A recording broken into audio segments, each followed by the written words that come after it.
Hello guys, welcome back to my channel. ఎలా ఉన్నారు అందరూ? అందరూ బాగున్నారా అని అనుకుంటున్నాను. నేనైతే సూపర్ డూపర్గా ఉన్నాను. ఇంకా సమ్మర్ వచ్చేసింది కదా, అందుకోసం ఇంకా కాటన్ శారీస్ అన్నీ ఎక్కడెక్కడ ఉన్నవన్నీ తీసి బయటికి అయితే మొన్న తీసి పెట్టాను. ఇంకా మనకు ప్రశాంతంగా ఉంటుంది కాటన్ శారీస్ అలా క్యారీ చేస్తే మాత్రం, కిచెన్లో కుకింగ్లో కానీ.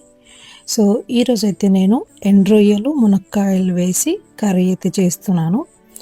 ఈరోజు నాకు ఒక కొత్త వీడియోగ్రాఫర్ కూడా దొరికాడు నా వీడియోస్ అన్నీ షూట్ చేయడానికి. అన్నీ కాదు, మోస్ట్ ఆఫ్ ద టైమ్స్ నేను షూట్ చేస్తాను. బట్ ఈరోజు ఒక స్పెషల్ పర్సన్ అయితే నా వీడియోని షూట్ చేస్తున్నాడు. మీరు చూడొచ్చు, తన టాలెంట్ చాలా బాగుంది.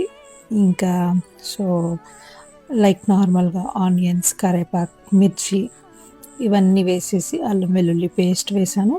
ఇప్పుడు ఎండు రొయ్యలు వేసి బాగా ఫ్రై చేసుకోవాలన్నమాట.